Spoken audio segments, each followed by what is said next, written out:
नमस्कार साथियों, स्वागत है आपका जीओवी स्पार्क यूट्यूब चैनल में।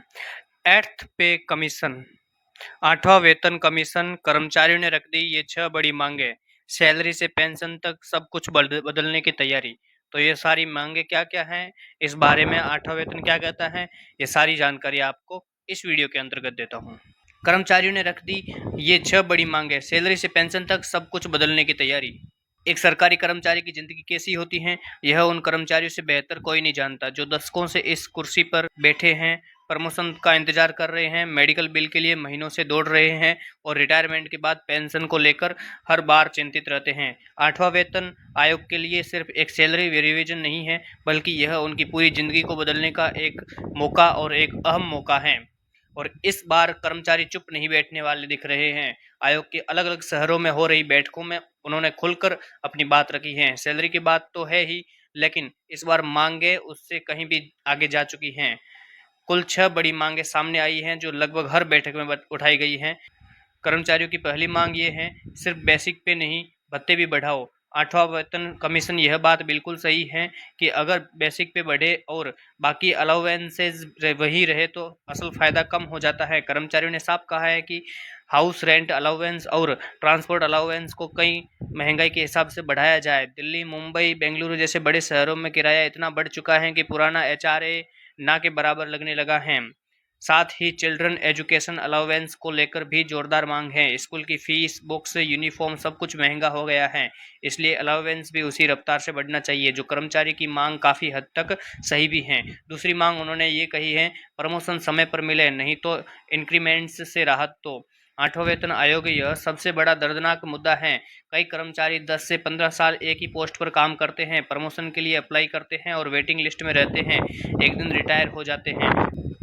कर्मचारी संगठनों ने मांग की है कि आठवां वेतन आयोग कैडर रीस्ट्रक्चरिंग के जरिए प्रमोशन के रूल्स को व्यवस्थित करें और जहां प्रमोशन पॉसिबल नहीं है वहां री इंक्रीमेंट्स के जरिए कम से कम आर्थिक राहत देकर सहायता करें, जिससे कम से कम कर्मचारियों का तो थोड़ा तो भला हो सके। तीसरी मांग उन्होंने ये उठाई कि पेंशन के नियम सरल करो, पुराने नए भेद मिटाओ।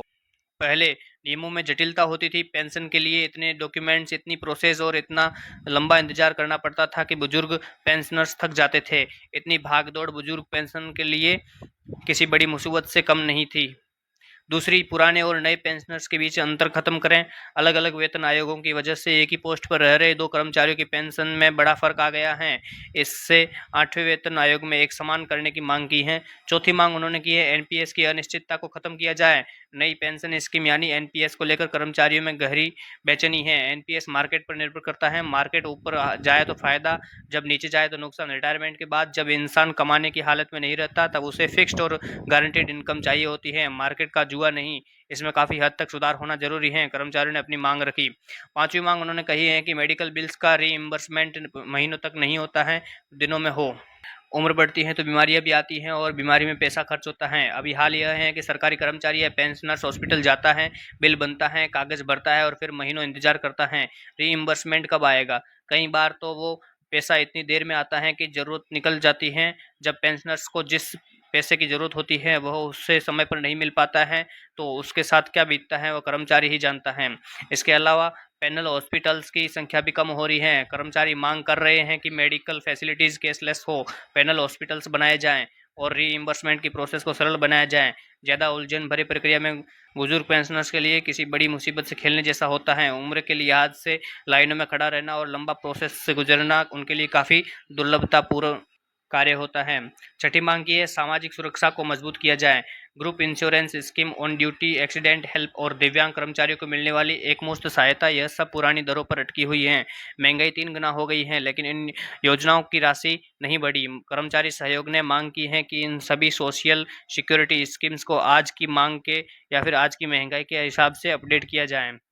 एक कर्मचारी ड्यूटी पर जाता है और अगर कुछ हो जाए उसको तो उसके परिवार को जो मिले वो इतना हो कि परिवार टूटे नहीं। सीधी और आसान भाषा में कहा जाए तो परिवार का हौसला ना टूटे, उनके रोजमर्रा की जिंदगी पर किसी भी प्रकार का दुष्प्रभाव ना पड़े। 8वें वेतन में अब आगे क्या होगा? 8वां वेतन आयोग अभी कंसल्टेशन फेज में है, बैठकें हो रही हैं, मांगी सुनी जा रही हैं और मांगी दी भी जा रही हैं। उम्मीद है कि 2026 के अंत तक रिकमेंडेशंस तैयार होगी और 2027 से लागू हो सकती है।